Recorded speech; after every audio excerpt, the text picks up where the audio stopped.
and open Indo-Pacific through combined cyber operations. Our moderator this morning is Brigadier General Paul Fredenburgh, Director, Command and Control Communications and Cyber for U.S. Indo-Pacific Command. General Fredenburgh doesn't really need much of an intro. He's definitely a staple within this theater and outside this theater. But in case you're new to the community or new to this theater, I'll give you a quick bio. General Fredenburgh is responsible for C4 across the largest regional combatant command, enabling joint and coalition operations. He provides senior leadership, management of Pacific and global C4 resources to support headquarters and the forces of 4 component commands, 4 sub-unified commands, and all joint task forces. In short, all data, bits and bytes, go through him and his team. His responsibility is larger than Comcast and Verizon combined. And if those corporations were under his leadership, I'm confident they would be providing improved customer service, punctual installation times, and less service outages. He is truly an inspirational and accomplished leader. It is now my pleasure and honor with introducing this morning's moderator, Brigadier General Paul Fredenburgh.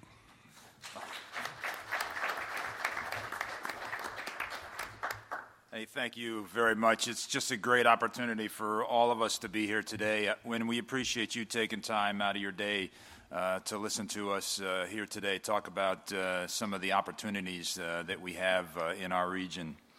I'll tell you, I wanted to just open with a thank you to AFCEA for putting this event on. These things are absolutely critical, these events, to link together academia, our industry partners, our military partners, our interagency partners, and our coalition partners, which is a big focus of this particular event here as we move forward in the Indo-Asia-Pacific region.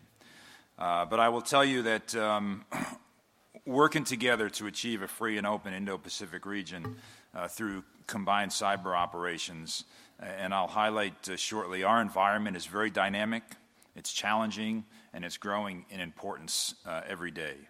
And so we all understand that there's resource constraints that we'll face, and we have some tough decisions that we'll have to make. We want to ensure that those decisions are threat-based and focused on achieving operational effects. And so what I'd like to do is allow the individuals here on the panel to introduce themselves. What I've tried to do, because I am always operationally focused, there are a couple of the panel members that specifically represent the operational community. We have a panel member that represents our coalition partners. We have a panel member that represents our interagency partnerships, and we have some very, very capable and effective G6s that represent components here. And so with that provides a full picture of to discuss 2 really important topics to me, and one of those is interoperability, and the other one is cybersecurity in line with our allies and coalition partners. And so let me just open it up for you to introduce yourselves, and then you can provide some opening statements. I'm then going to provide a backdrop, kind of a frame the discussion, and then we'll go into some questions and whatnot. So, Glen, please. Thank you. Thank you, General. Good morning, everyone, and thanks for coming out here today. I'm Colonel Glen Genove. I'm the Deputy Director of Air and Cyberspace Operations at the Pacific Air Forces. In that role, I'm also designated the Chief Information Officer and also the Chief Operator for things cyber for the Air Force in the Pacific. We call that the Director of Cyber Forces in our parlance. I've been here at PACAF for 2.5 years, and it's really been a wonderful opportunity to see our nation in action, our national defense strategies morph, as well as operationalize, as well as continue to transform. And I say that because if I was to characterize my time here, it's basically 3 words: set, fight, and transform. When I first got here back in 2016, way back then, at PACAF, we were focused on our projects, our various disparate projects, 50 plus, trying to improve our network capability, command and control systems, and replenish what we had already. Basically, new, old stuff, so to speak. At the same time, we were developing our cyber concept of operations, and also merging the two directorates of A3 and A6 together, which is new in our Air Force today, and that's been going on for the last 4 or 5 years, which has given some great benefit in terms of operationalizing things IT and communications and cyber in support of our air component warfighters. That's the set piece of it. From a fight perspective, after a year in the job, now readiness became the watchword, and we've been focused on, of course, the Department of Defense support to the Department of State with respect to the DPRK pressure campaign, and of course that effort continues.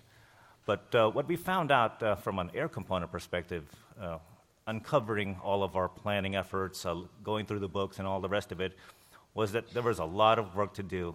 I mean, what was in checklists, what was in books and plans, and what was known in reality by the current staff, and what was known to be true at the base level, at the farthest reaches, for example, in Korea, were 3 different things. And that really gave us some thought, positive thought, to focus on the no-kidding readiness issues from a training, organization, equipping perspective all across our theater.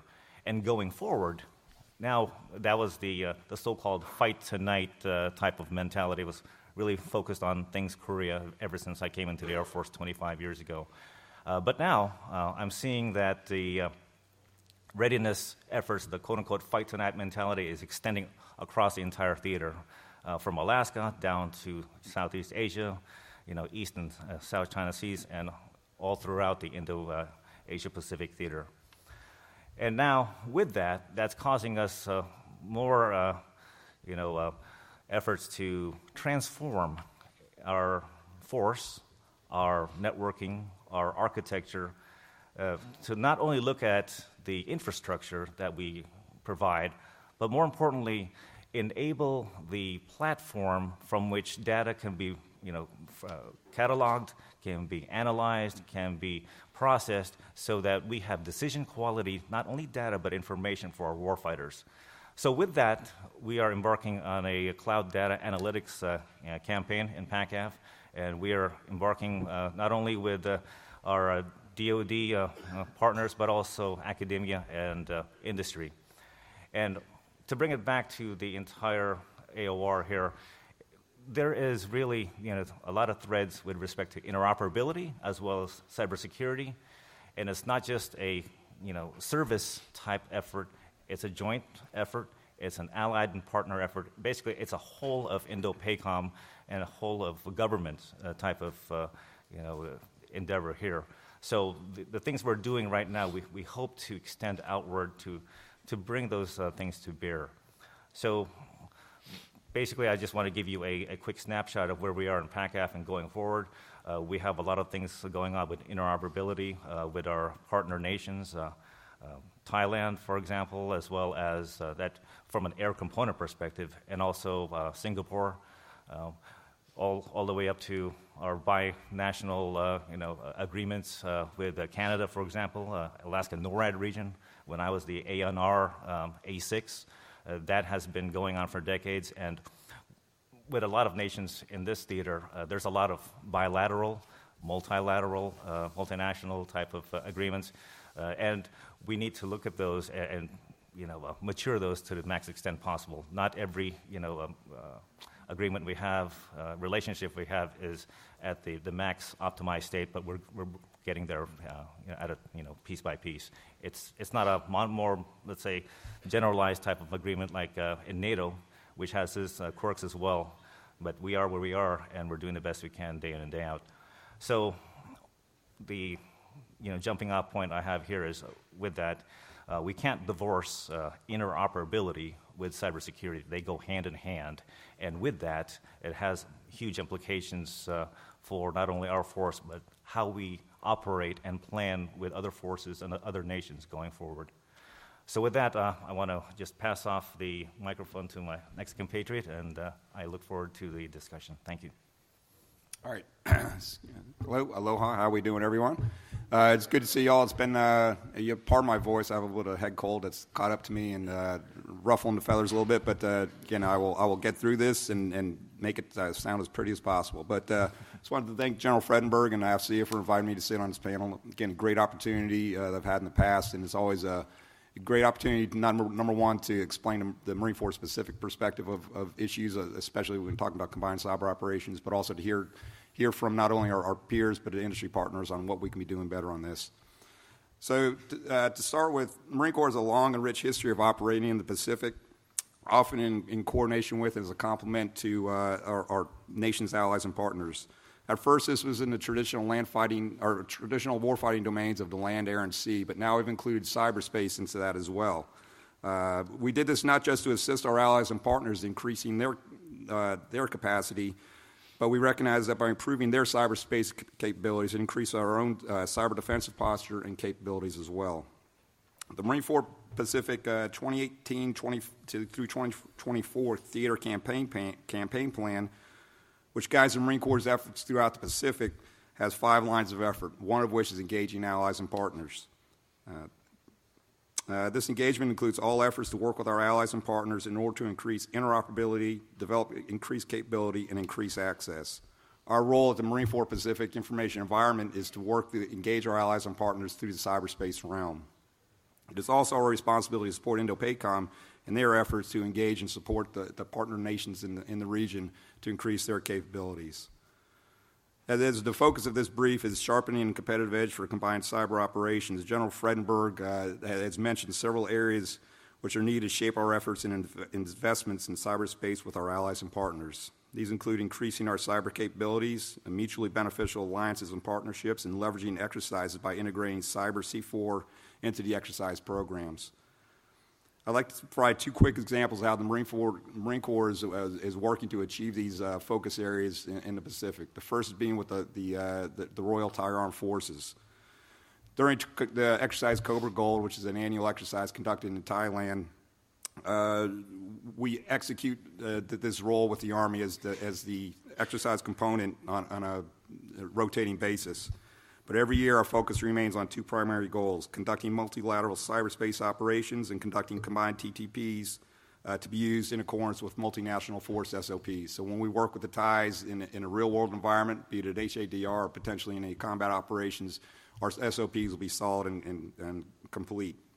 During the upcoming Cobra Gold exercise, 12 Marines from the 3rd Marine Expeditionary Force, which is located in Okinawa, there are 12 Marines from Defensive Cyber Operations Internal Defense Measures Company will partner with members from the Royal Thai Armed Forces on a cyber range developed by the Washington State National Guard. This event is going to provide the opportunity to measure the performance of the subject matter expert exchanges we've been having with the Royal Thai Forces over the last several years. This program, led by Indo-Pac, has several objectives, which include conducting enumeration and assessment of C2 system components, conducting host interrogation, conducting network interrogation, reporting on adversary activities on key cyber terrain, and based on the above objectives, providing risk mitigation and after actions on those areas. This is a perfect example of how the Marine Corps is working to increase our cyber capabilities with our allies and partners while creating a mutually beneficial alliance and partnership and leveraging the exercise opportunities to integrate cyber and C4 into the exercise programs. We have an even deeper relationship with the Armed Forces of the Philippines, which we've developed over the last several years. The Philippines and the Marine Corps have a direct relationship on the cyber subject matter exchange front. And we've been working closely with the Armed Forces of the Philippines to develop an interoperable, secure, and resilient multilateral cyberspace environment. We've accomplished this through using common security frameworks such as the National Institute of Standards and Technology, industry standards, and our own SOPs to train and inform our Armed Forces of the Philippine counterparts. Our subject matter exchange focuses on technical and non-technical assessments, information sharing agreements, and capability frameworks to accomplish these tasks. We've been working with the Armed Forces of the Philippines over the last several years through the Subject Matter Exchange Program, and have had some great results to show for our efforts. These include the Armed Forces of the Philippines has formulated their own cybersecurity strategy and developed an implementation plan for that strategy based on the work they've done with us. We've updated their operational plan, Annex Ks and Annex Cs, which are the operational appendices that go into those O plans, and those deal specifically with C4 and cyber. And by the end of actually, we've already accomplished this, like I said, by the end of 2019, but we've accomplished this, is establish and conduct a cyber risk assessment of the Armed Forces of the Philippines' cyber infrastructure. In previous years, this had not been done, again, they had a very weakened the defensive posture, but again, through the work we've done with them, we've been able to assess and identify areas which need additional work. By the end of 2021, the Armed Forces of the Philippines will have operationalized their DCO capability as well. And just recently, in assistance with the MAR4PAC subject matter experts, the Armed Forces of the Philippines stood up their cyber group, which is the initial operating capability of their equivalent of the U.S. Cyber Command. So to sum up, Marine Corps continues to work hard with our allies and partners in achieving a free and open Indo-Pacific through combined cyber operations, as I've just identified. And I think the example I just provided, with our work with the ties and the AFP reflect the emphasis on achieving that goal. So again, we continue to work with other nations as well with Indo-PACOM, but those are the two primary nations that we continue to focus our efforts on. But we're willing and able to work with any nation out there to support that. As far as industry, we'll get to that in some of on the after action or on the wrap up pieces. But without any further ado, I'm going to turn it over to Indo-PAC. Good morning, ladies and gentlemen. I'm Brigadier General Pat Laroche. As you can see, I represent the ally in this group, Royal Canadian Air Force. I'm Deputy J3 right now in Indo-PACOM. I've been there for 3 months. Before that, I was 3 years in Alaska at Alaska NORAD Region and Alaska Command. The perspective I bring to this panel is one of, I think, obviously from the multinational perspective. Not only have I worked in here, I've worked in Alaska, I've also worked NORAD Northcom in Colorado Springs. I also worked under NATO at Allied Command Transformation in Virginia. I also worked in Ramstein at the ACC there under NATO again, so I get that NATO experience. I've also operated, not only work here at PACOM, with NORAD Northcom, also deployed under CENTCOM at AFCEA. And so I've witnessed how the traditional warfighting goes on in preparation to warfighting in a multinational environment and the challenges that go along with that. So that's a perspective I'll bring, as well as bring some thoughts more on how the relationship between the traditional warfighter and the cyber world. Obviously, we just heard the panelists here, their cyber expertise. I have no cyber expertise to speak of, but I do see the need of it and the importance of it. So I'll bring a few points of thoughts for us to ponder and maybe discuss a little bit further during the question and answer period. First point I address, again, is partnerships and alliances.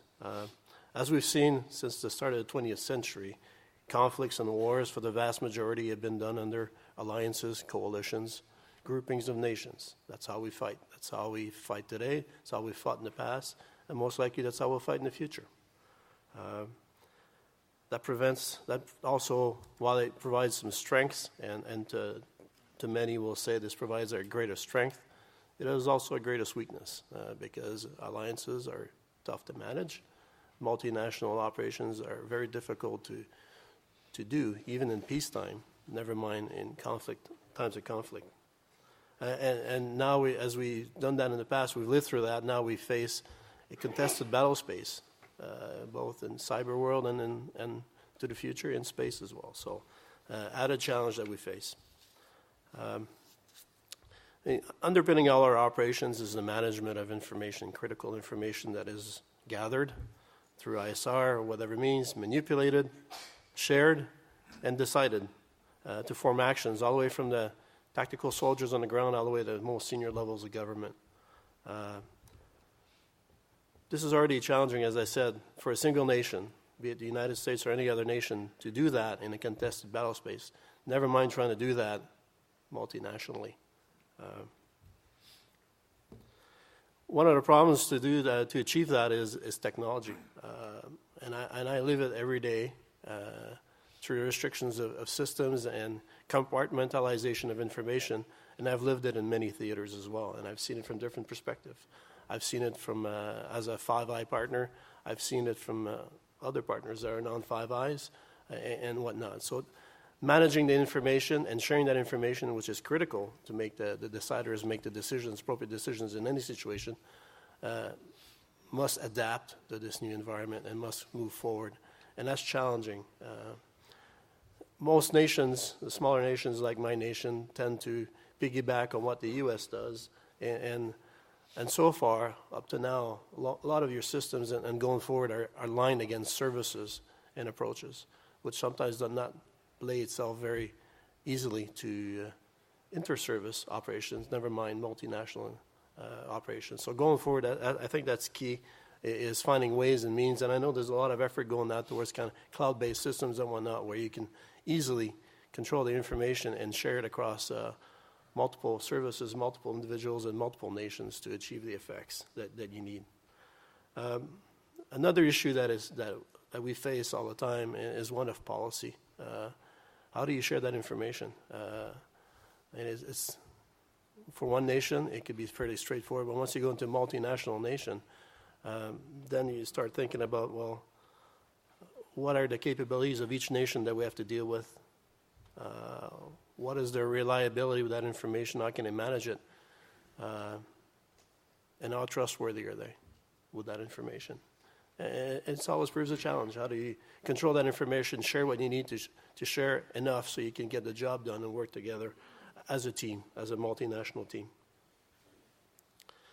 A way to do this, again, is creating bridges through the systems like we talked about, either cloud-based or whatever technical solutions might be out there, to allow to jump into a multinational operation at ease, either through preparations like it was discussed by the Marine Corps in preparation for doing cyber operations with other partners, or when the time comes to bring partners together and roll them up into the systems. And that could be challenging, certainly. So a lot of thought has to be put beforehand into how to manage that information. Designing the network so that they be able to do that right from the get-go. That is critical. Otherwise, we have to find piecemeal ways to share that information that allow us to prosecute the job that has been asked of us. The other thing that needs to happen as well is examples like events like today, or events like I just witnessed. I participated in the Schriever War Game Series. For those who know Schriever War Game Series, Space and Cyber Focus, I attended that last month and participated in that because it was an Indo-PACOM scenario, so Indo-PACOM was represented. But we were there to help facilitate the Space and Cyber folks to glom on to a scenario put together by real warfighters so that we can each learn from each other how they do things.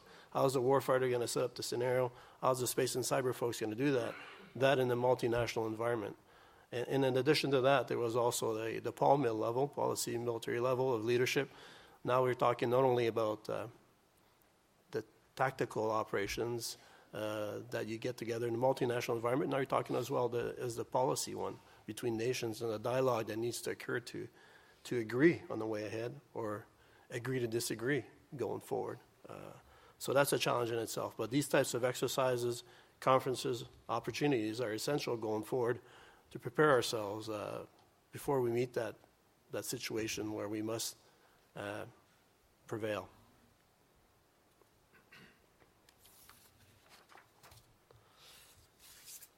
The other aspect that I'd like to discuss is the question of I mean, obviously, going through the Schriever War Games was evident to me how little I knew about space and cyber. And generally, much of the traditional warfighters will know a lot about their traditional domains, very little about these niche capabilities such as cyber and space. And up to now has been a lot of seeing the space and cyber on the side, doing their things, attacking specific problem set surrounding the overall problem set that the commander, the theater commander, would face. But as moving forward, it'll become evident that space and cyber will be at the forefront of any activity in a multinational environment. So in order to do that, the traditional warfighter needs to understand what space and cyber folks bring to the table. And the same token of that, cyber operators and planners need to understand what the traditional commanders are going to need for information. For example, traditional commander needs an effect done on some target. He says, goes to the cyber planner, take it out tomorrow. Obviously, this may not be done tomorrow. It may take a long time, quite a long time. It could be months or even years of planning, depending on how hard that target may be to reach. So that's an aspect of understanding that both sides need to have. One, to ensure that we provide the cyber planners and the operators the right information so they can get the job done in a timely fashion. And secondly, for those cyber planners and operators to understand what the needs are going to be. So that goes through more and more discussions, exercises, planning, to do that, ideally in a multinational environment. So that's a critical aspect of going forward. The other aspect of the challenge that I've seen as a traditional warfighter planner, if you will, working in headquarters and one, is it's not only about hardening our systems and the military systems. More and more, we're becoming inter-reliant, interdependent. From the tactical soldier, which I saw on the floor today on the design with the smartphone and connectivity to the aircraft, to the drones, to the satellites, to the ships and planes. Everything is becoming interconnected more and more as we move forward. So typically as well, these are expensive products and they're typically hardened, and there's thought process towards making sure that we can employ these things in the custom battle space and survive and thrive and win. But more and more so as we move forward, there's an dependency going not only beyond the military, but into the civilian power grids, into the whatever civilian systems that support either directly or indirectly the military enterprise. And while we have maybe more control in the homeland as to, well, we can do that if we're operating from the homeland, but the reality is that we may not have the luxury. Maybe it's actually a good thing if we don't have to defend from the homeland. Actually, we try to bring that away from the homeland to defend the homeland. So then you have to operate in other areas, creating additional vulnerabilities, which you have to consider. So there's a lot of thought process to be done in that realm, and dialogue well beyond mill-to-mill discussions and multinational discussions. When you think about theater-wide critical assets that you need to fight these conflicts, and how do you defend against these things? They're key issues to think about. In closing, I'd like to leave you with a quote from Prime Minister Winston Churchill from World War II. He says, "There's only one thing worse than fighting with allies, and that is to fight without them." So this perspective came at a great cost, obviously, during World War II, but it proved also instrumental in the success of that war. But that's 70 years ago. We don't typically spend the time to think about the past and lessons of the past. And it is difficult, time-consuming, very, very costly, even to the point of being too costly to do sometimes to work and think multinationally. And sometimes it feels impossible to achieve. But I'll leave you with this final thought is, can we afford the alternative?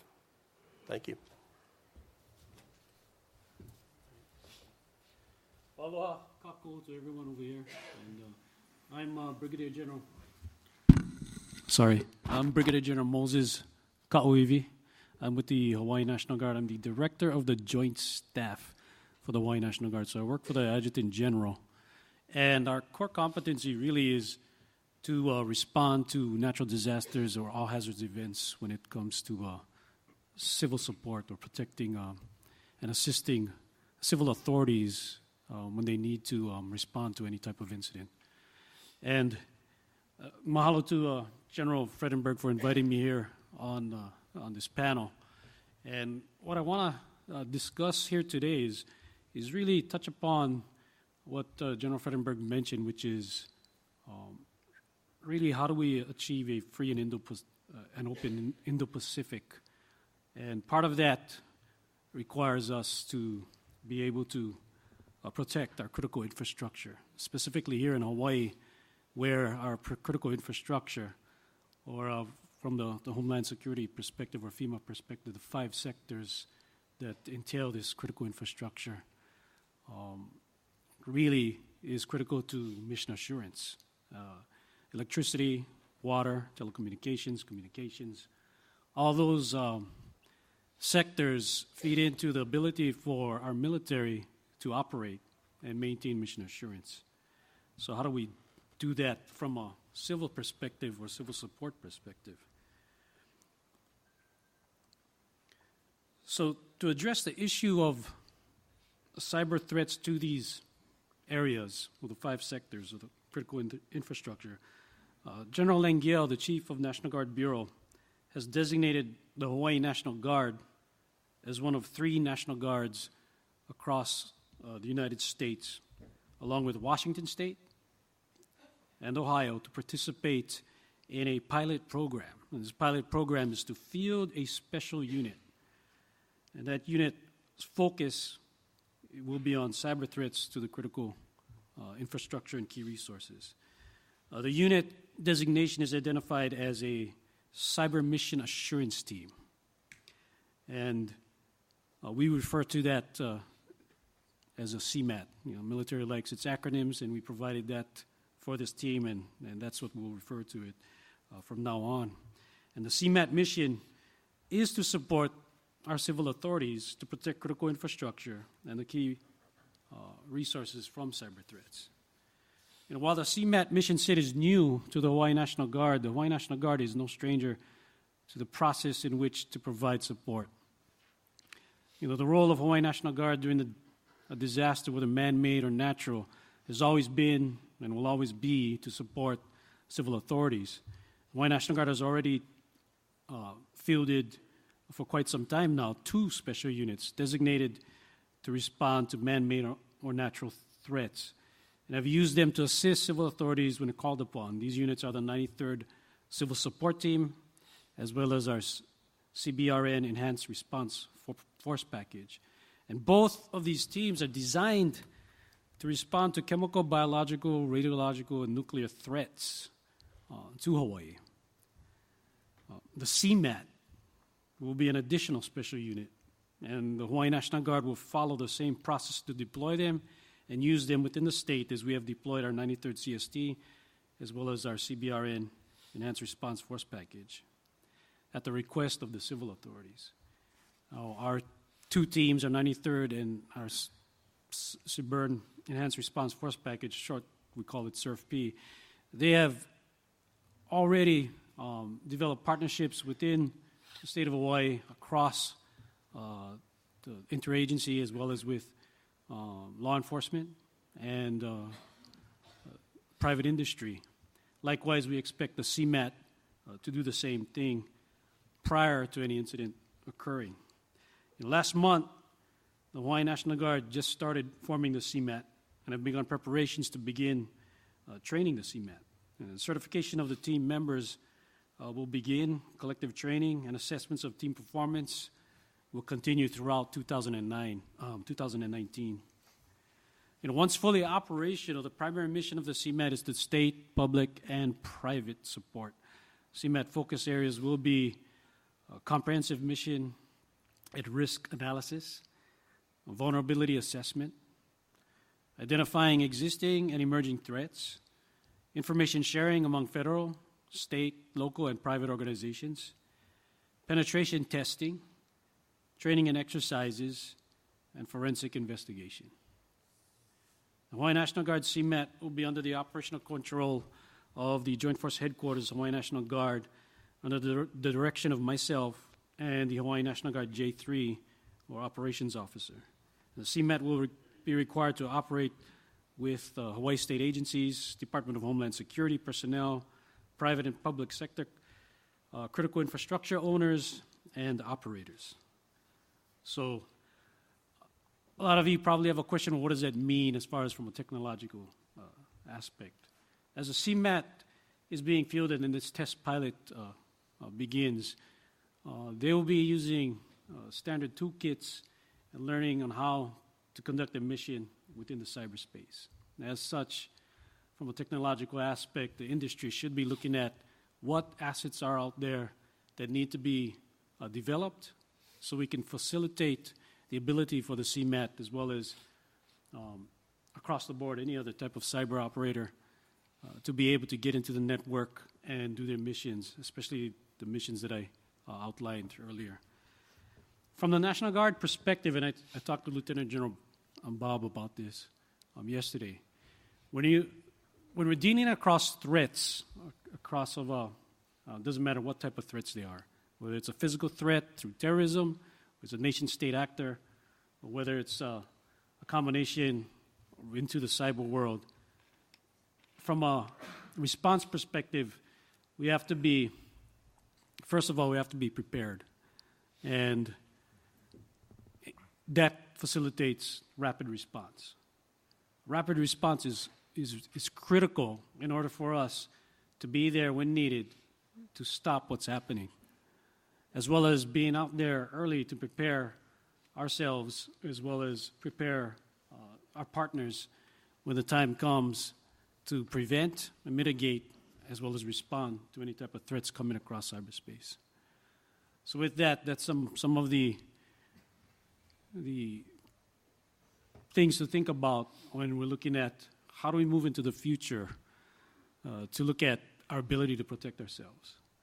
Rapid response is critical. We talked about that. For example, when you're looking at a team on the ground, such as my search and extraction teams, we had the recent floods in Wainiha that occurred.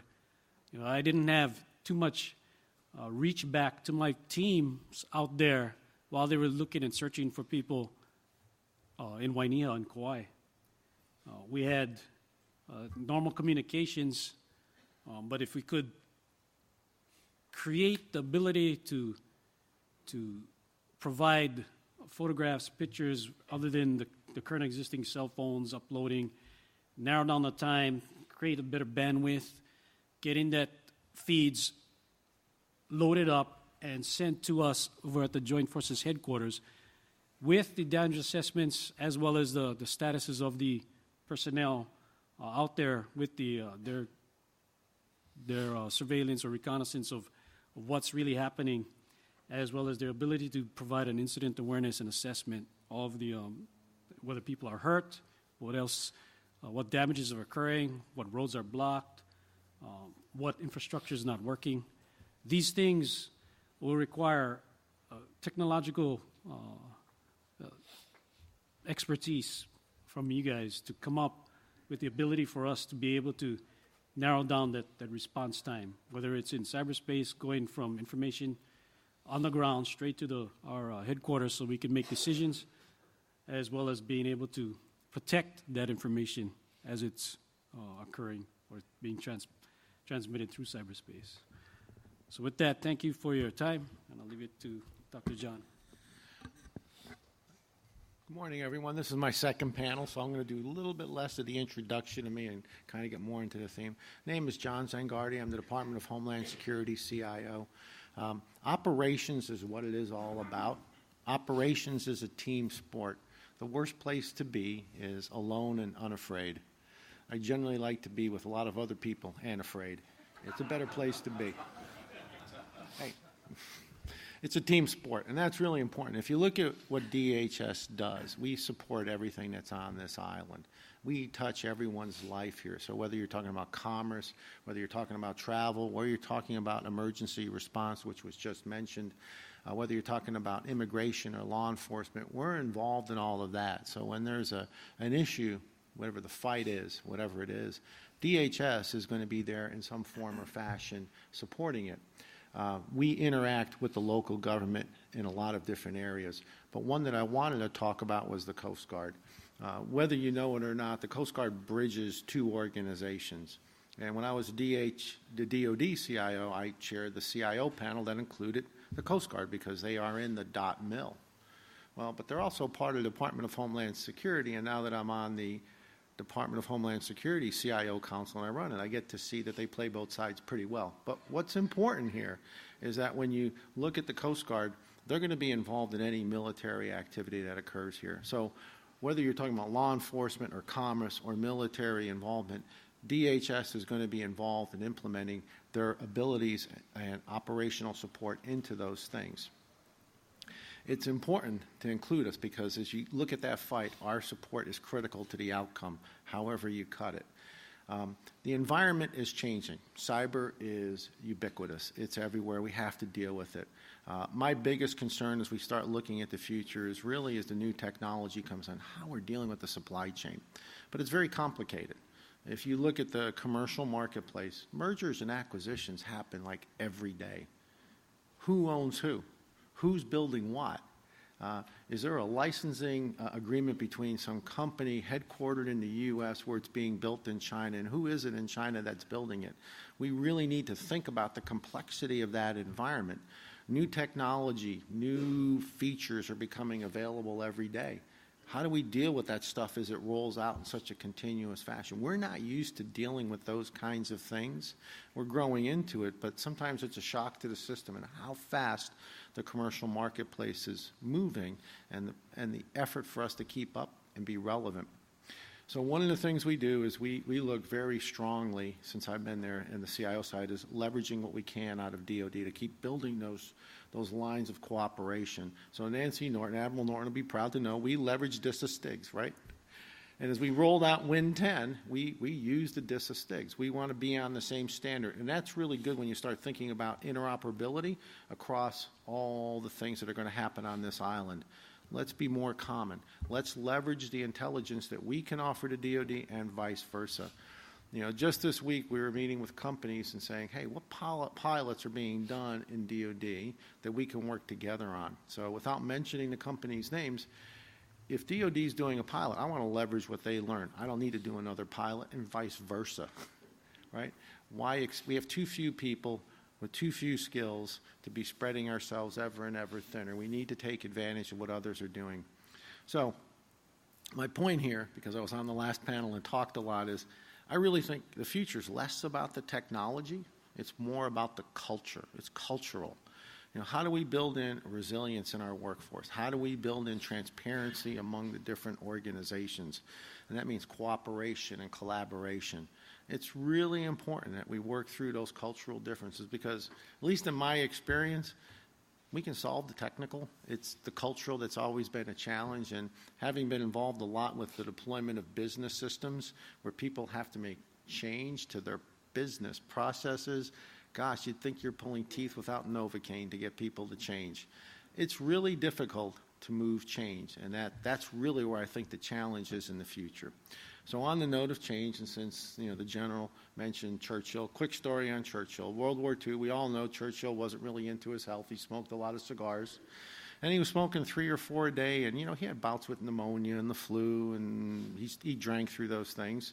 But he was asked by his doctor, how many cigars a day you smoke? And he said, 3 to 4. Doctor said, cut back. So he did. He had a bigger cigar made called the Churchill, and he smoked 1 to 2 a day. That's innovation. All right, on that note, I'll turn it back to our moderator. Thank you. I appreciate that. And so I'm going to take an opportunity to provide a few comments here myself. I didn't start on purpose because I didn't want to taint the panel's comments, but I probably couldn't have planned it any better. I'm going to give you a quick overview of how U.S. Indo-Pacific Command kind of sees some of these challenges and kind of identify and hint towards maybe some things that we can do to move forward. But just to provide some insight on the strategic environment and the challenges that we're facing together, we operate in an increasingly complex global security environment, which is characterized by overt changes to the free and open international order and the reemergence of long-term strategic competition between nations. And I can't underpin this enough. This is a change in our national strategy, and we need to adjust to that from a cyber, specifically and especially in a cyber environment. The guidance from the SecDef, the priority is in the Pacific. He was very clear about that.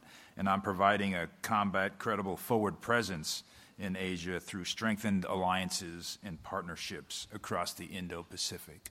And so as was very, very appropriately said and quoted, we are going to go into this together as an alliance and with our mission partners. And therefore, everything that we produce, every capability that we have, we need to be able to share that, exchange information in the environment that we operate in, which is a digital environment, and achieve that speed of decision superiority as a multinational force to stay ahead of our adversaries.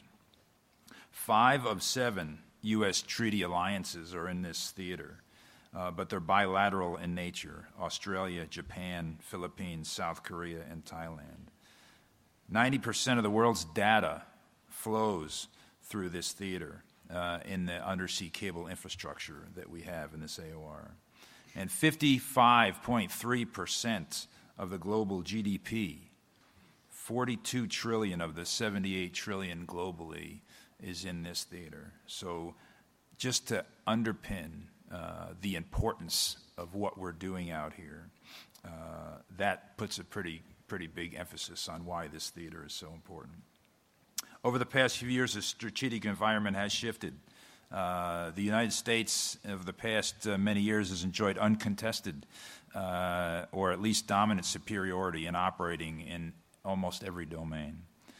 Today, we are expected to operate contested in every single domain, which includes cyberspace. And not only contested when bullets are flying in the physical space, but contested in the competition phase below that threshold of conflict.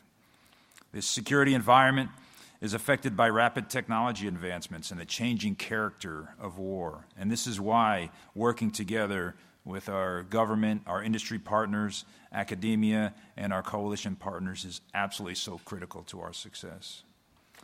The drive to develop new technologies is relentless, and it's driven primarily from the commercial sector. It allows more actors to disrupt operations with lower barriers of entry and do it much faster than has been done in the past. New technologies such as advances in computing, big data analytics, artificial intelligence, robotics, autonomy, directed energy, hypersonics, and biotechnology are changing the world and the way we fight, just like the machine gun and nuclear weapons have done in the past. It also means, because they're being developed in the commercial sector, it means that state competitors and non-state actors will have access to them as well. Maintaining our combined technological advantages require changes to our culture, which has been mentioned, our investment, what technologies we invest in, our acquisition processes, acquisition strategies, and collaboration amongst our allies and mission partners. As our adversaries are leveraging cyberspace to conduct operations below the threshold of conflict, now even our combined critical infrastructure is at risk and considered a valid target by our adversaries, which was also mentioned here today. The vast majority of our national critical infrastructure is privately owned and operated, which presents a problem of how we deal with security and interoperability with what is one of our nation's most strongest ideas, is that separation, that private-public sector. Our adversaries don't face that same challenge, but that's one of our greatest strengths, and we need to continue to leverage that strength as we approach our challenges in the future and how we are going to work together with our private sector and government to ensure the protection of our critical national capabilities.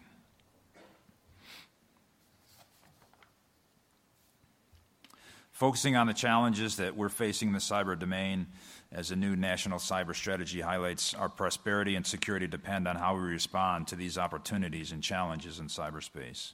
Critical infrastructure, national defense, and the daily lives of Americans and our partners rely on computer-driven and interconnected information technologies. And all of these facets of life have become more dependent and on a secure cyberspace domain. and new vulnerabilities have been revealed and new threats continue to emerge. And that is the operating environment that we work in, and that is why it is so important that we continue to leverage the group as a whole that's here to meet these challenges and provide that clear path to the future. So as we look to the future, some of the things that we need to invest in at this time of great power competition to ensure that enduring peace, and specifically focused on the Indo-Pacific region, and how we sustain that favorable balance of power for us and our allies and partners out here.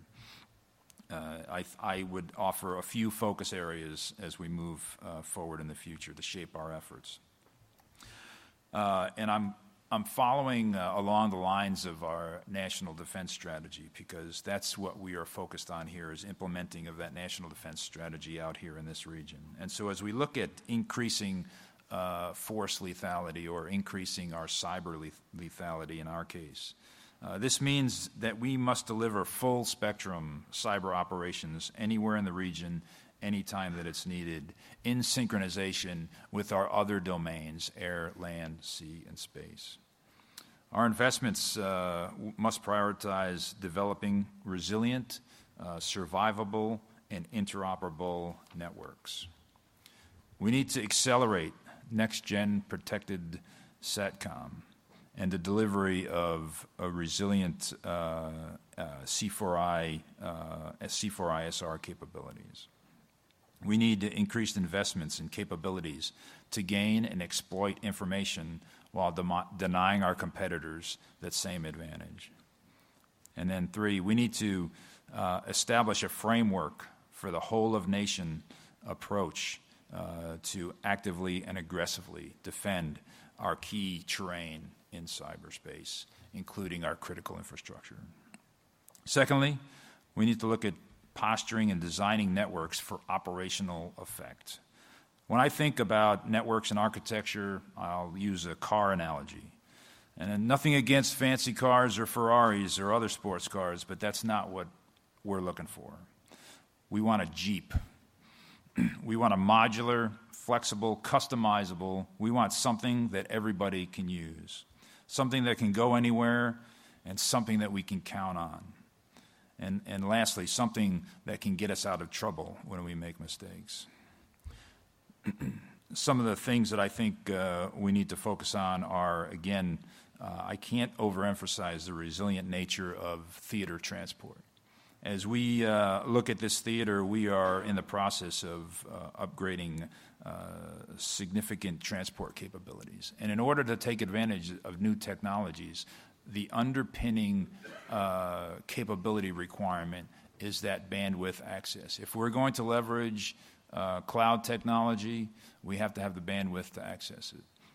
And so that is the underpinning factor of what we need to focus on. The next thing is the survivable distributed, I'll just say, computing and storage capacity. You could call that a cloud, a distributed cloud. We have an island theater here, but we can't just have our data in one place and expect to have access to it all the time. We need to operate in disconnected, intermittent, and limited bandwidth capabilities, whether it be a natural disaster that cuts us off or whether it be operational requirements that cut us off. And then access to our applications and services that support the information exchange requirements to enable combined multi-domain operations at the tactical edge. And when I think about multi-domain operations at the tactical edge, I think, how can I have a Navy sensor integrated with Air Force intelligence trigger a land firing response? How do I do that in a tactical environment at the speed that I need it to do?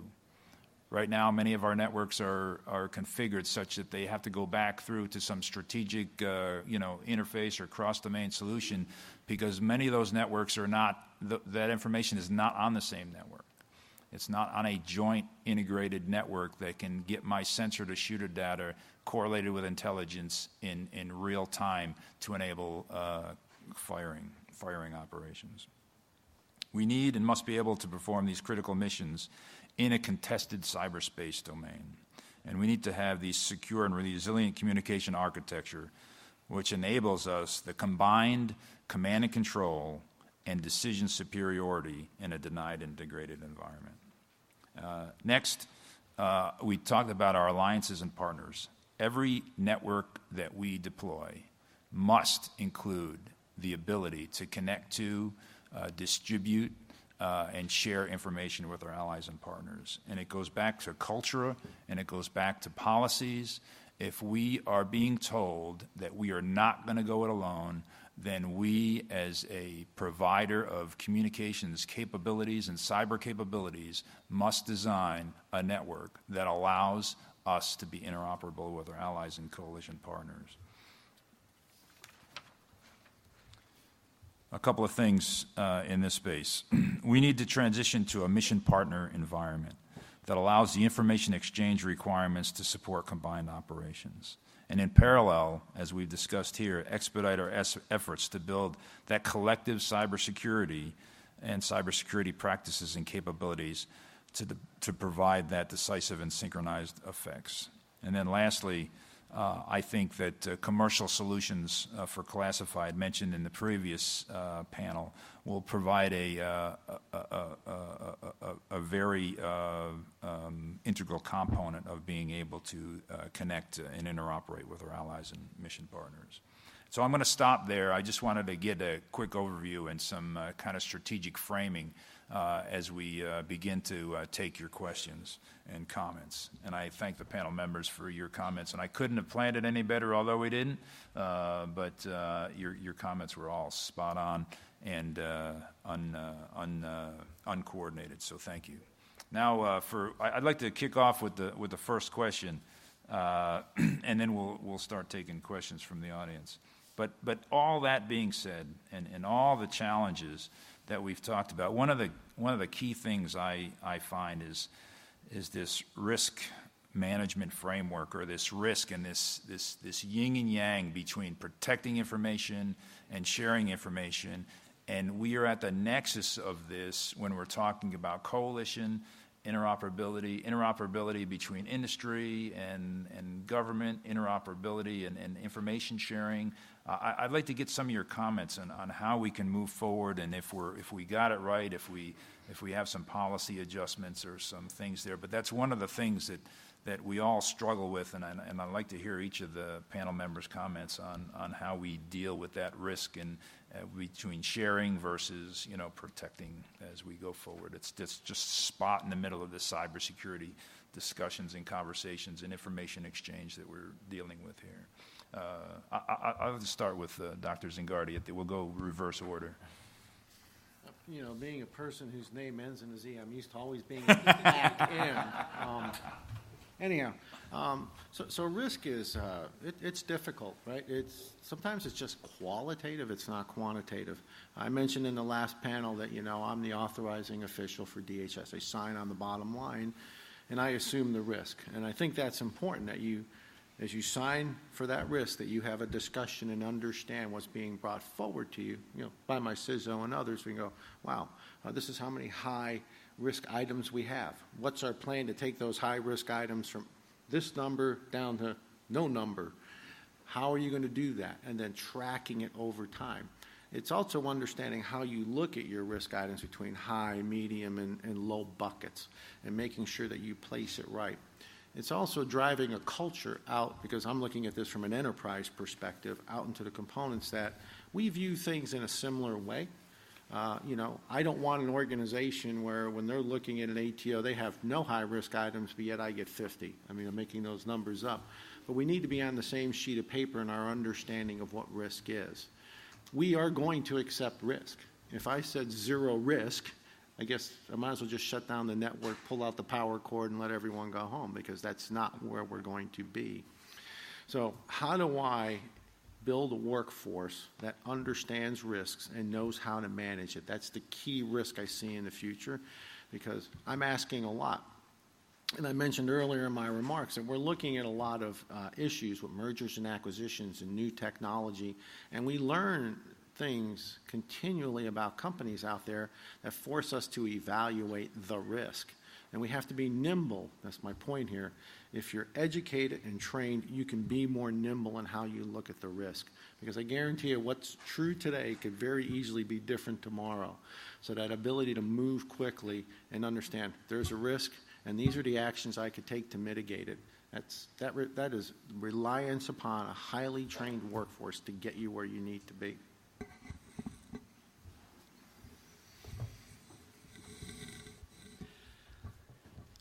Touching upon what Dr. Z stated, when you're looking at across the board, you got and the interagency, for example, you got, as well as when you're looking at the private and public sector, there's a lot of propriety of information that nobody necessarily wants to share, especially when you got two competing organizations that have the same type of infrastructure or sector. For example, electricity. We got HEI here on most of that Hawaii Electric Incorporated that runs most of the state, but then in Kauai we have Kauai Electric. So, part of that is coming together and determining, hey, what are we going to agree upon as far as allowing sharing of information so that we can protect the networks. And that's really developing relationships, breaking down barriers, signing agreements that, you're not going to steal somebody else's proprietary information or going into the networks to way so deep into it that what happens if somebody, as they're sharing information and working together to come up with a defense, a cyber defense or protection, that they stumble upon some proprietary information that should not be shared. And that's new territory, new grounds, and not everybody's willing to, going back to risk, accept that risk.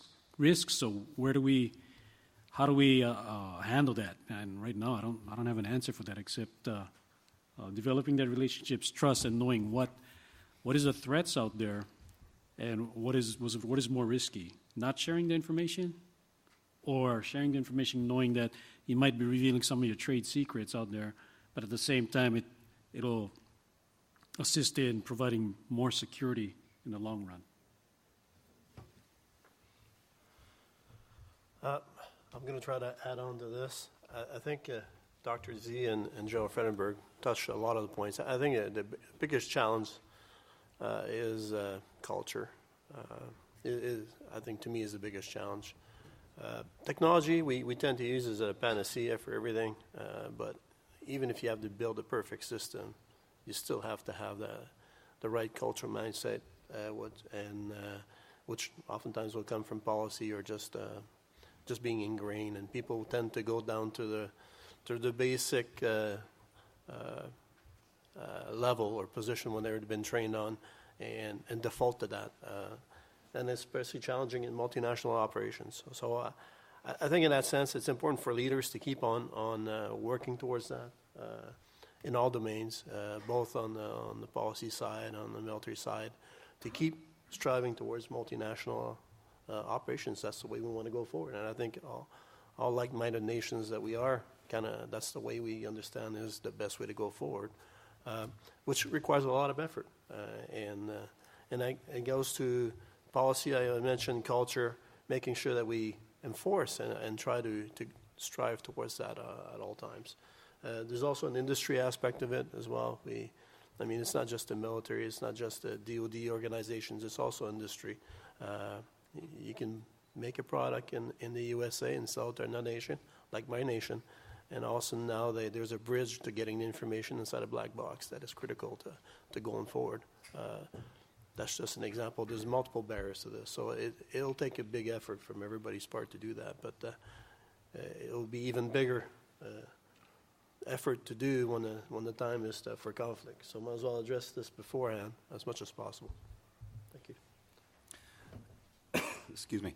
I think the biggest challenge you face with it is determining who can accept the risk and who's authorized to say, I'm going to accept that risk. That's acceptable, or no, we need to stop. We cannot operate.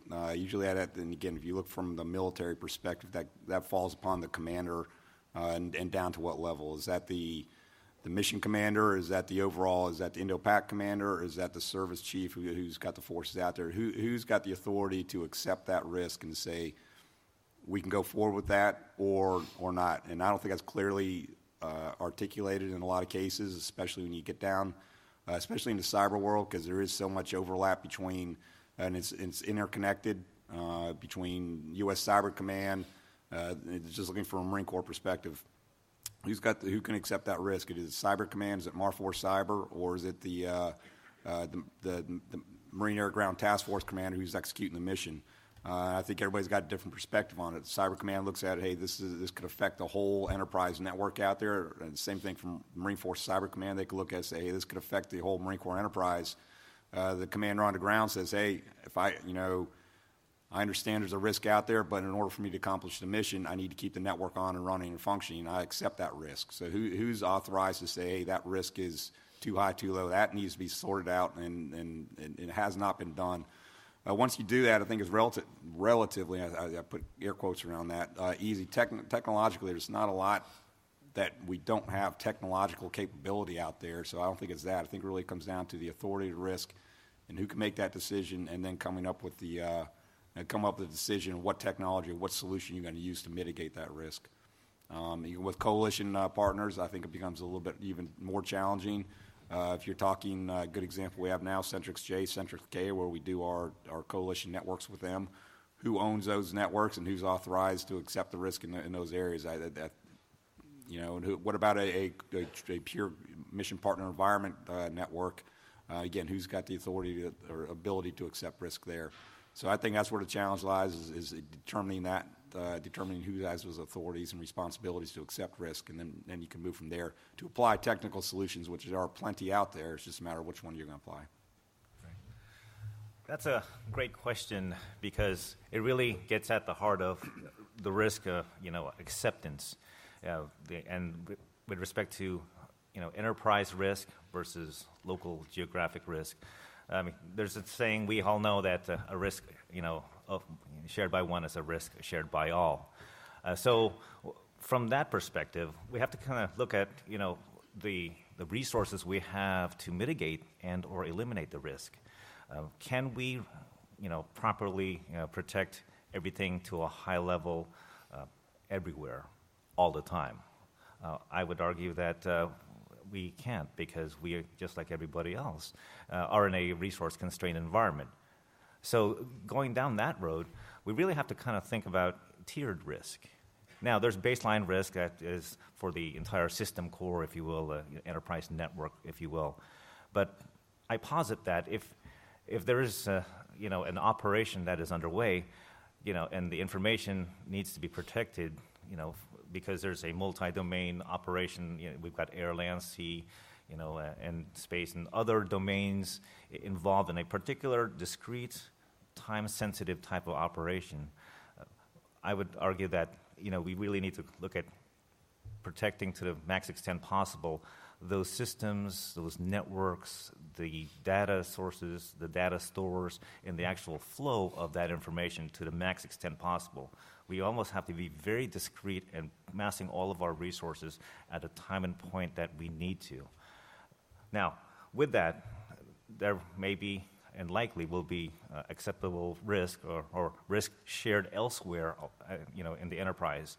And I'm saying that as we, marshal forces elsewhere, for that time, there's going to be more risk shared by those not directly involved in that particular endeavor. At the same time, we need to be nimble enough, as discussed already, to balance the risk and resources to mitigate and or eliminate those risks after said operation. So we have to have that continual dialogue, that interrelationship, and that nimbleness to be able to move forces, to have flexible TTPs, tactics, techniques, and procedures, and the right policies that enable that that flexibility to happen, because we need that for geographical operations, for example, but at the same time, that may affect let's say, other, national command and control systems that are definitely at a higher risk, state at all times. So there's going to be that continual, dialogue and that continual back and forth in terms of, protecting some more than others. But I think that's a reality of it. And again, as Colonel Matos said, it's going to be the operational commander, at the time and place of his or her choosing. And that brings other implications as well in terms of what happens locally affects the entire enterprise, and what happens at the enterprise affects the local operation, sometimes geographically halfway around the world, often different time zones. When a patch is sent from San Antonio during the day, it's during the night over there, it's the middle of the day, west of the date line, when we're heavily into day-to-day operations. So again, we have to have that level of dialogue at the right level with the geographical as well as the enterprise leadership to enable that risk tiering to happen smartly. Sure. Thank you very much. Did we have some questions from the audience we can begin to address? So I think you have to text it into, there was an address up there somewhere. Okay. Right, I think a gentleman had a question, but there's one on the screen. Yeah. So what is your top initiative to improve cyber resiliency to assure and enhance Indo-Pacific operations? So I'll jump on it first. So there is no one initiative, but it's about getting to resilience and responsiveness on the network. So let me kind of break that down.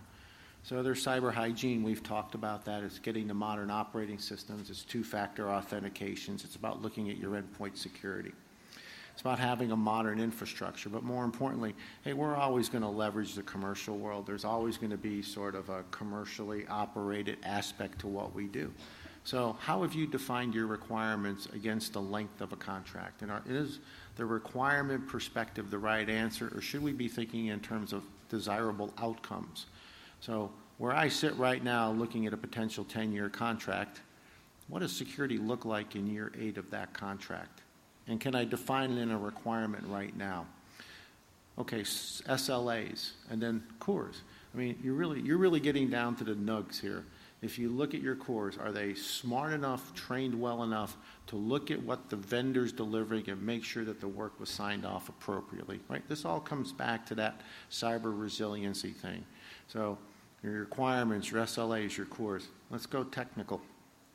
One of the things I'm building out in my chief technical office is an engineering capability that didn't exist before. So I'm trying to build in that technical authority, that systems engineering expertise. And we're beginning to develop around that and hire the technical folks that we need to support that. Getting the technical right and getting the requirements right is the key to success when you're delivering IT. My CISO is responsible for driving SOC optimization, security operations centers, optimization throughout the department. And what does that mean? I mean, there's 16 SOCs throughout DHS. So how do we look at tools? How do we get to more common tools? And how do those tools provide a picture to the different administrators or the secretaries throughout the department? I want them looking at the same picture when that bad day happens. What are our policies and procedures? And we're going to look at leveraging the DoD CSSP. We're starting to work through that. What might that look like, getting to more common policies and procedures? How do you get to utilize it more of a single contract? Why would we want to have multiple contracts with all the variation that comes from it? So as we look at building this, it takes us to the next step. How do we grade or rank our SOCs and then make decisions about how do we start consolidating our SOCs into a smaller footprint? And it should make sense. If you look at those 16 SOCs across DHS, 9 of them are in the National Capital Region. Right there tells you something. And oh, by the way, in the National Capital Region, salaries are high, so running a SOC there is very expensive. Lastly, it's about agility. You can use the word nimbleness, but agility makes more sense. So at the program level, as you're developing programs, are you building in agile software development? I've spent time, and on the Defense Department side, we call them DABs, Defense Acquisition Boards. DHS side, we call them Acquisition Review Boards. Same basic concept. I've driven in 18 standards that every program must meet to demonstrate that they're doing agile software development. This is about being nimble and being innovative and being responsive. This also takes you down to your workforce. When I talked about the CTO and establishing that systems engineering piece, it's a matrixed organization. The ability for them to flow and go where they need to go to bring the expertise to bear as they need it. And lastly, on this agility piece, throughout the government, there's a group called Digital Services. I own the digital services for DHS. How do you take advantage of these young, innovative people to drive in innovation to make sure my network is resilient and responsive? So yeah, those are like the 5 things that I'm trying to focus on and bringing home what this question is asking about how I improve cyber resilience. For the Hawaii National Guard, I already mentioned the cyber mission assurance teams. Right now, that is our top initiative that we're working on. Like I said, there was 3. We're one of 3. We've got Washington State and Ohio and Hawaii. At the end of this pilot program, if it proves a success, you can expect probably a little bit more distribution of possible cyber teams across the United States to assist with the critical infrastructure protection. As being an operator, knowing nothing about cyber, I'll pass to the experts. Thank you.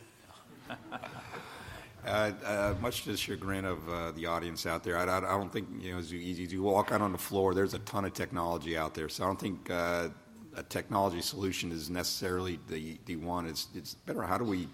What are the procedures, processes, TTPs, for lack of a better word, tactics, procedures, and the C2 and governance of those capabilities need to be laid out. We haven't really done that. I think all organizations, kind of from Dr. Zangardi and DHS to DOD, even inside the military, even inside the Marine Corps, we all do things a little bit differently. We operate the gear, we employ it a little bit differently, which I think affects our ability, since we don't operate on the same page all the time, that affects our cyber resiliency. And again, extending that to our coalition partners, just throwing them more gear is not always the solution. It's the process of how to employ that gear, how to utilize it, how to respond to threats, how to affect operations and conduct operations without necessarily using the equipment, but using to be smarter using that equipment. So I think that'll improve your resiliency. Again, just getting to those TTPs. Just like we started this discussion, there is no one single initiative that I can say is the end-all, be-all to improve cyber resiliency from a PACAF perspective. But what I would like to share is that it's a number of things that we have going on. First and foremost, the PACE type of concept, primary, alternate, contingency, emergency type communications, having different paths of communication. The robusting of the fabric that enables the connectivity to happen so that the trons can move back and forth, not only from an enterprise, if you will, a regional perspective, but building out that network to the furthest reaches of our area. Some places have maybe 1 or 2 lines. One place has no undersea cable going to that small island, but they're dependent on SATCOM, as well as other local HF type connectivity. But we want to robust that in that area as we robust the rest of the area. So there's a lot of things going on from not only an Air Force perspective, but also some things we've done in PACAF. A big Air Force right now is deploying out, if you will, mission defense teams, if you will. We are restructuring our communications units at the base level to enable them to become more of the so-called beat cops of the network for their base, to understand what does right look like for base X. And with that, if there's something that is amiss, a door is not, closed, or, a window unlocked and what have you, they know what is wrong, what is right type of traffic and behavior, if you will, and they're able to, take appropriate action. And with that, there's a symbiotic relationship with higher-level Air Force AFCEA entities. When there's some things that are above and beyond their capability, that's when they bring in service-specific CPT, cyber protection teams. That's what we call SWAT team-like capabilities that are above and beyond, if you will, additional training, additional tools, if you will, that enable further support. So there's that symbiotic relationship there. And along with that, from a PACAF perspective, regionally here, we've done over the past 8 to 10 years, revamped our infrastructure at the base level. We've initiated a data protection, data recovery type program. Each base's data is no longer on tape backup. It's on solid state, and it's being shared across, or transported across our WAN, if you will, across PACAF. So if there is data that is lost, if you will, or not retrievable at one base, another base can retrieve that, or once communications are reestablished at that base, we can bring that back from the so-called mini cloud, if you will. Along with that, what really has enabled a lot of our progress of late has been a lot of our virtualization of our networks. Here in PACAF, we have virtualized both the front end and the back end user, as well as the servers and whatnot, and the services. CIPRNet, Air Force CIPRNet, and we're doing the same for Air Force NIPRNet. And I'm saying this because it's part of a project or program of different projects. So virtualized networks, now we're connecting that to a multinational information system that we are very much in tune with US Indo-PACOM to enable a capability, if you will, to have one machine, if you will, one workstation able to connect to various networks, if you will. So it's almost like a cable box, so to speak, where you can pick the channel you want, as long as that network is virtualized. So right now we have NIPRNet, CIPRNet, Centrix-K, Centrix Japan, and others as the infrastructure becomes more virtualized. And taking it a step further, we will also go forward and put that on a secure view client, effectively a client that enables networks being viewed on one single pane of glass at one time. So we've gone from multi-enclave clients to multi-enclave clients and enhanced virtualization and enhanced user experience at the local level. And even then, taking it out to the furthest reaches of our AOR as needed. So whenever someone goes island hopping, if you will, as long as they have that connectivity to our network, they can get any and all networks and data that they have. So that's our vision. It's coming to fruition piece by piece, but it's very promising, and we look forward to making that our centerpiece of our operationalization of our NDS, as well as extending it out to build a platform for increased connectivity with our allies and partners. Thank you. Is there any other questions from the audience? That's a good question. All right. How can you embrace innovation more quickly?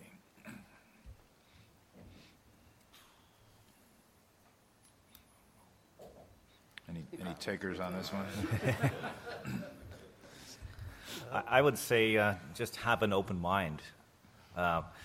Really, innovation, everybody has their frames of reference, and that's how they grew up.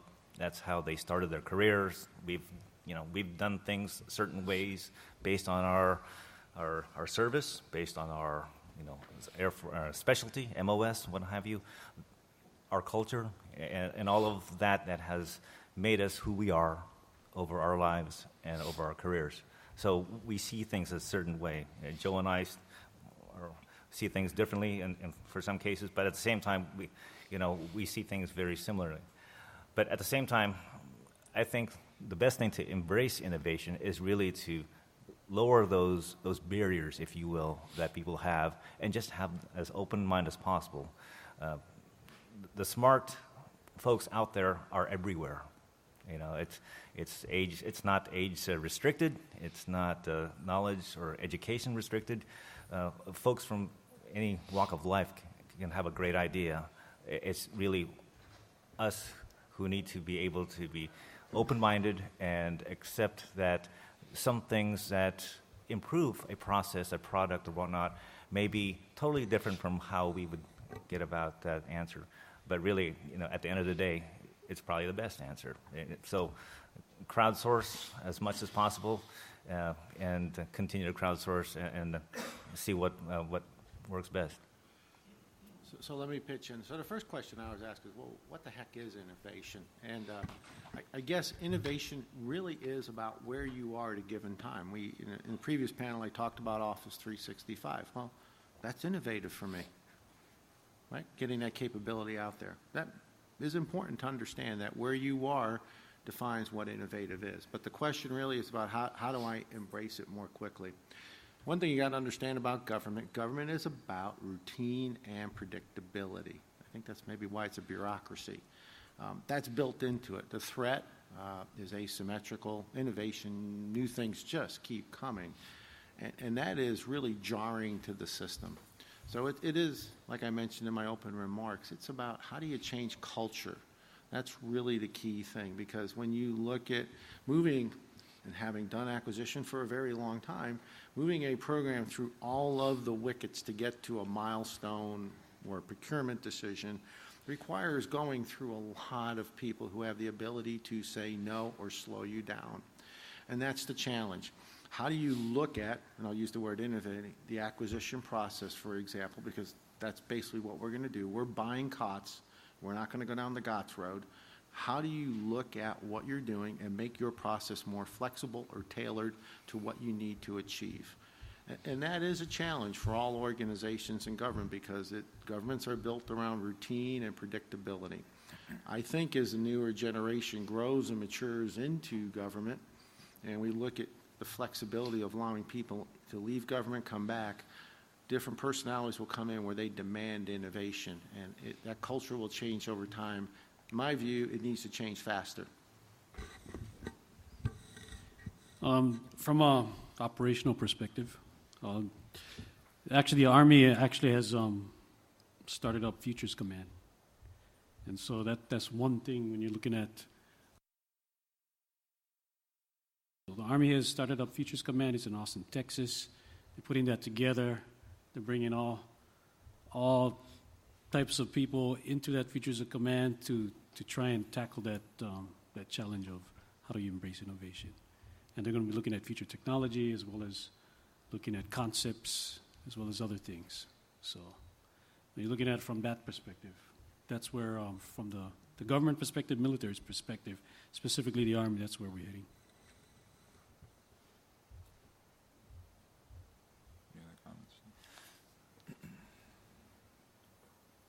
Okay, so I think we're running out of time here, but I'd like to provide the members an opportunity to kind of wrap up the discussion, and then I'll close at the end here. So let's start with you, Glenn, this time.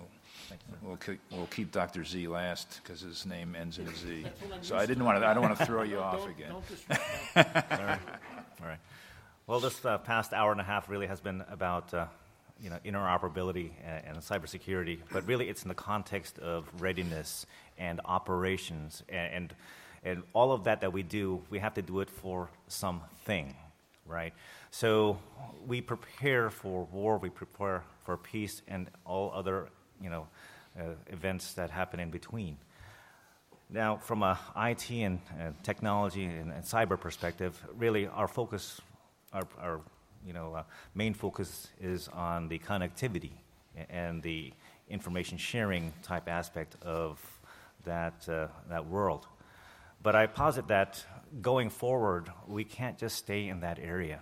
We have to enable that process and that platform to flourish, to enable learning in terms of using the data that we have, pooling it together in a data lake or some cloud to have that right governance, cataloging, tagging of that data with the right analytical engine above that, so that users, whether it's an operator in an operations center or in the field, can query, can ask Siri, Alexa-like questions about anything, if you will, and based on the data that we have and the rule sets that we put in, and just the automation that's involved, AI, if you will, can really bring back more information than what we have now.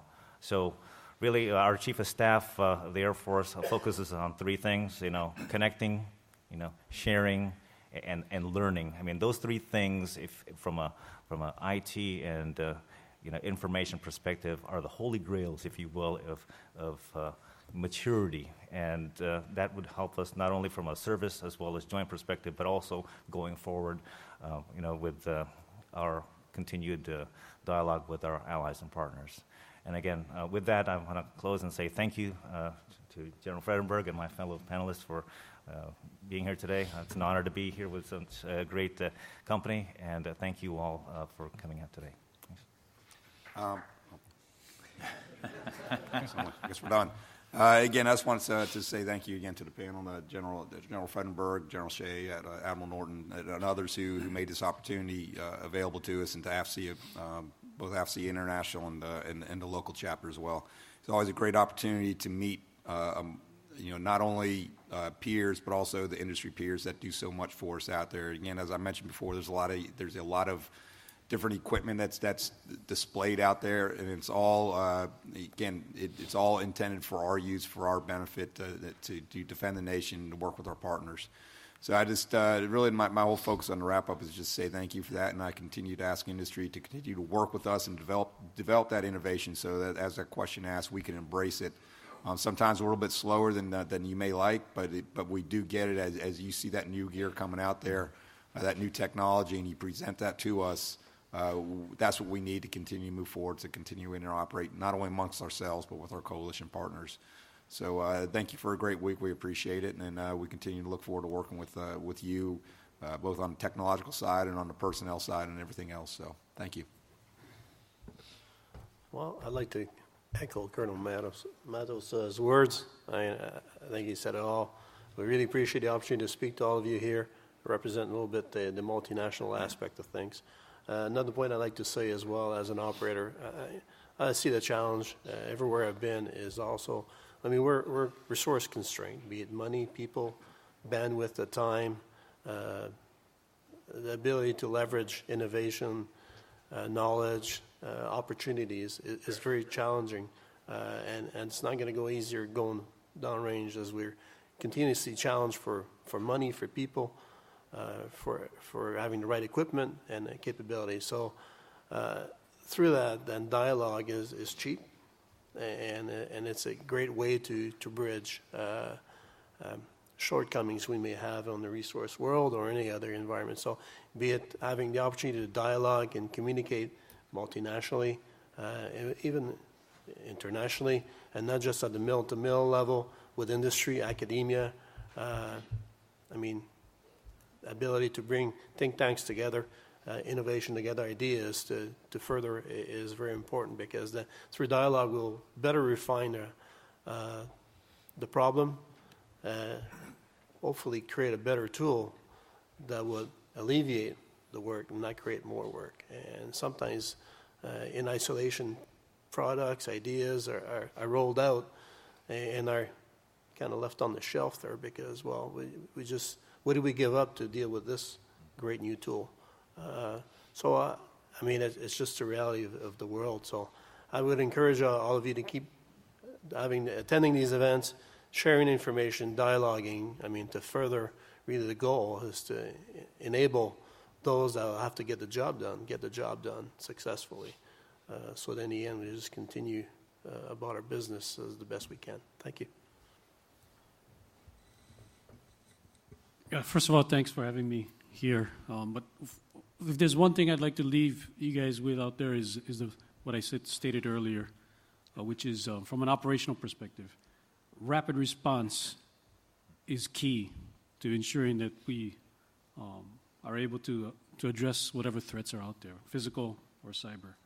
So with that, from an operational perspective, if I have to respond to a physical threat, whether it's a terroristic threat or a nation-state threat that's really going to attack our vital interests here in the United States, or whether it's a domestic threat here, or whether it's a natural disaster, I got to have the information available to me. I got to have it quick. I got to have it on time. I got to have it in real time so that I, as a commander, can make a decision on how I'm going to deploy my forces. And to ensure I get that information, I need the systems in place, the mission command systems that one can talk to each other, that can give me a common operating picture, that is easily protected from any type of cyber threat. And that with that, I can translate that information and send it down to the units that are going to be on the ground responding. So you can take that as you go out throughout this conference and into the future when what we're looking at as far as from an operational response perspective. Thank you. It was a pleasure and honor to be here today. Thanks. It's a national security imperative that we get operations right. Network underpins it. But more importantly, hey, it's about our workforce. Are they trained? Are they flexible? Are they knowledgeable? It's about collaboration and reaching across boundaries. We need to leverage what others are doing. And when I say that, when I talk about SOC operations, my security operations centers, we're reaching out to industry. Why not leverage and learn from industry? There are very similar organizations out there to enterprises that are as large as us that we can learn on how they set up their security. So original thoughts are not just in our home field. We need to be reaching across the boundaries to make sure we get those ideas free. I like free. We also have to recognize that risk has to be taken in a contextual environment. If you just look at FEMA, there's not a national emergency. How they might look at risk would be very different on how they grade risk when there's a national emergency or a regional emergency where lives are at risk. You have to look at the context, and that comes back to operations. When that bad day happens, I plan on looking at risk very differently than I look at risk right now. Right, so these are the things we need to start thinking about as we move forward. You know, making sure we have the right workforce, making sure we're collaborative, making sure that we recognize that risk is context dependent. Well, thank you. I appreciate it. I hope we've given the audience here a little glimpse of where we are, more importantly, where we're going, and even more importantly, why enhancing interoperability and cyber defenses to ensure a free and open Indo-Pacific is so important out here in this theater. I'd like to thank AFCEA in general for this phenomenal conference, for bringing this group of people together to help us work through these challenges, problems, and pave a way to the future. We have the right people, the right entities here to take these challenges on. And I want to again thank the panel members for your great comments and insights on all of these challenges, and wish everyone a very great remainder of your stay in our aloha state of Hawaii, and mahalo. Thank you. Thank